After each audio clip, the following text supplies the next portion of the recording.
Welcome back to All This Math. This is Professor Parker, and for today's lesson, we're going to be solving a system of equations using the elimination method. The elimination method. Now, the elimination method in some textbooks is also known as the addition method. In some books, it's known as the simultaneous method, right? But it's a method used to solve a system of equations. Now, a system of equations is where you're trying to find the value of variables in more than one equation. You could be dealing with two equations, like we about to deal with. You could be dealing with three equations. You could be dealing with four equations. Typically, you're going to find systems with two equations, though. Two equations and two variables, right? Now, why do we need a system? Because if you just had this one equation on top, right? 9x plus 3y equals negative 18. You can't solve, per se, for x or y, right? Because you don't have enough information. You can rewrite, you can figure out what x is equal to in terms of the other variable. You can know that x is equal to a certain expression, but you won't be able to find a concrete number that x is equal to, right? So that's why we need a system of equations. With a system of equations, we can essentially get rid of one of the variables, and then we have an equation with just one variable in it that we solve for.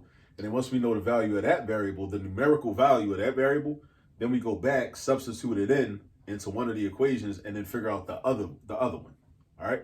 So we do these one at a time. So with the elimination method, you got to pick, and I think this is why this method gives people some issues, because with solving systems of equations and even the elimination method, as a student, you got to make some choices. So you have some power, right? A lot of times as math students, we're not used to having power. We're not used to having agency. We're not used to being able to sit back and decide all right, well, which variable am I going to solve for first, or which variable am I going to get rid of first? We're used to having a teacher just tell us, look, do this, do this, do this, do this.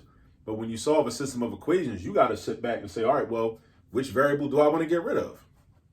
So when I look at this system, I say, I'm going to get rid of the x's. I'm going to get rid of the x's. Now, why do I decide that? Because if I use the elimination method, which is also known as, like I said, the addition method, because I'm basically adding this top equation to the bottom equation using vertical addition, the same vertical addition that we learned in elementary school, right? I'm basically doing this 9x plus this negative 9x, this 3y plus this y, and this negative 18 plus this 30. Now, what's going to happen if I add 9x and negative 9x? They're going to add up to 0. Not x, because some people say, oh, that's going to be 0x. And 0x is just x. It's not. 0x is not x. It never was, never will be. 0x is 0. Because think about it. 0x means 0 times x. And 0 times anything is 0. So that means the x's are gone. All right? They exact opposites. That's a positive 9x. That's a negative 9x. They add up together and they cancel out. So this system is kind of sweet, right? All of the examples don't look like that though, right? But this one is kind of sweet. So basically, we're using the elimination method, and it's called that because, and whenever you're doing any type of math, know what the topic is called, know what the method is called, because if you understand the meaning of the vocabulary and the method, then that'll give you a hint as to what you're supposed to do. This is called the elimination method because we're supposed to eliminate one of the variables. We're going to eliminate one of the variables, right? That's going to be our first step. But you got to choose what you want to eliminate. Now, in this particular system, it's easiest to eliminate the x's because they right there. That's positive 9, that's negative 9. They're going to eliminate easy. But let's say you wanted to be a little difficult or you wanted to be a little extra. All right, you could eliminate the y's. You could decide that you want to eliminate the y's. And the way I would do that is I say, okay, well, that's a positive 3y and that's a positive y. If I add them together, they're not going to eliminate. They're not going to cancel out. But dig this, though. What if I change this to a negative 3y? If I change that to a negative 3y, then the y's would cancel out because that'd be positive 3y and that's negative 3y. All right, but then how do I change that to a negative 3y? By multiplying this whole equation by negative 3.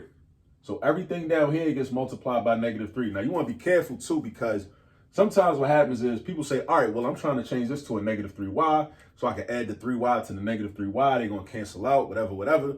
So that's what I'm trying to do. But know this. You can't just change that to negative 3y. You got to change everything in that equation, meaning you got to multiply the whole equation by negative 3. You can't just multiply what you're trying to get rid of by negative 3. You got to multiply the whole entire equation by negative 3, because if you don't, what you're doing is you're not expanding the entire equation by the same factor.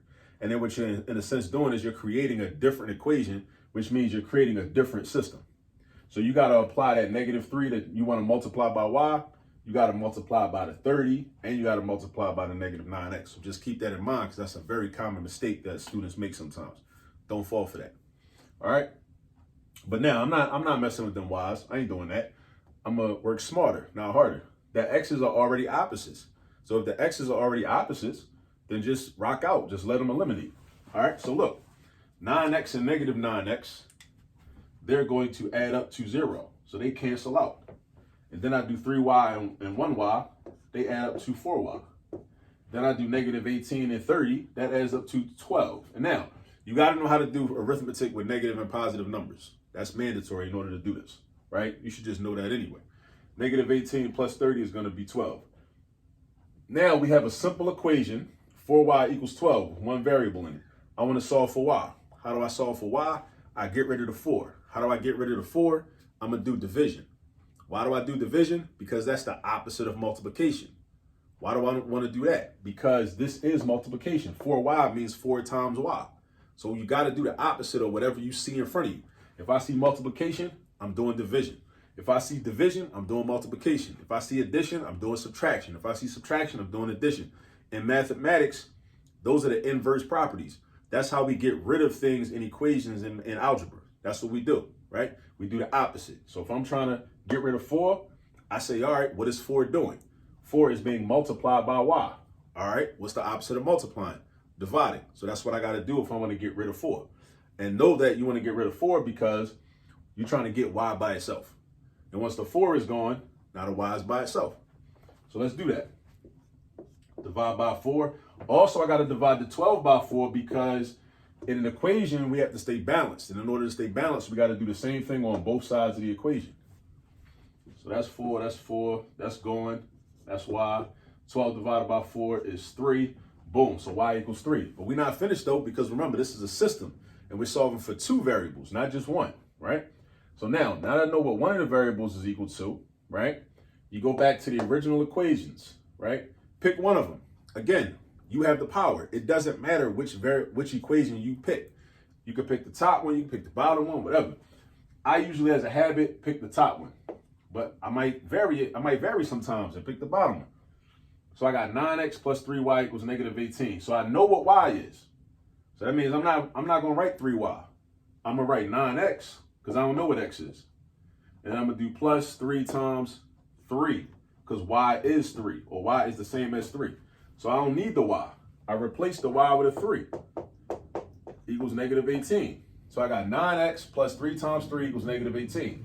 I basically rewrote that equation and just replaced the y with the y value that I figured out down here. Now, how you do a little simplification? 3 times 3 is 9. So now I got 9x plus 9 equals -18. I'm trying to get x by itself, so I got to get rid of 2 things. This 9 and this 9. They both got to go. All right? So now I'm trying to get rid of this 9. Subtract 9 on the left side and the right side. Because remember, balance.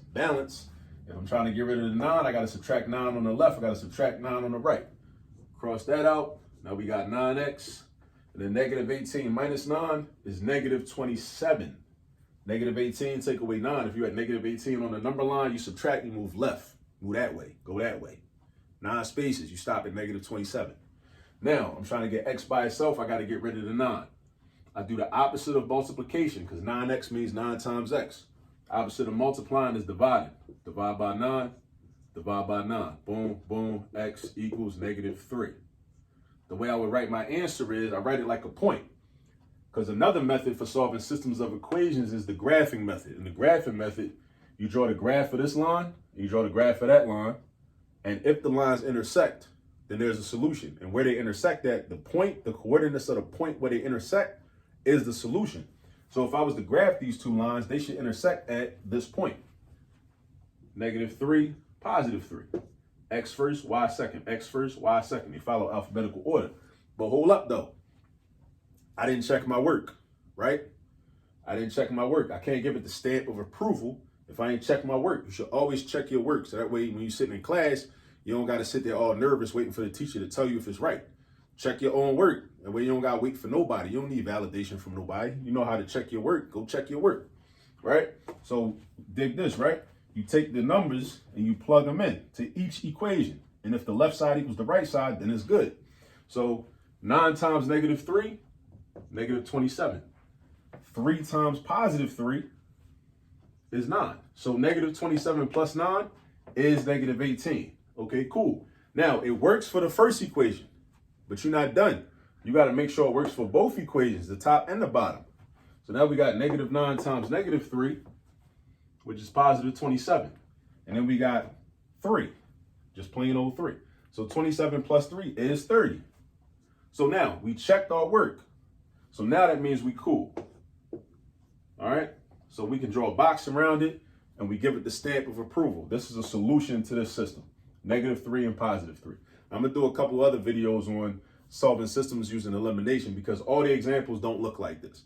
You're not always going to have an example where you already got a pair of variables that are opposite terms and got opposite coefficients. It ain't always going to look like that. So I'm going to do a couple more examples so you can see, what it looks like when it's a little more challenging. Because I know people always complain about that. They'd be like, oh, we was in class, problems was all easy. Then the teacher going to give us the homework with the harder problems, right? They're supposed to do that because they challenge you to think, to take what you know and see if you can apply it to something that's more challenging, right? But I'm going to give you some more difficult examples, all right?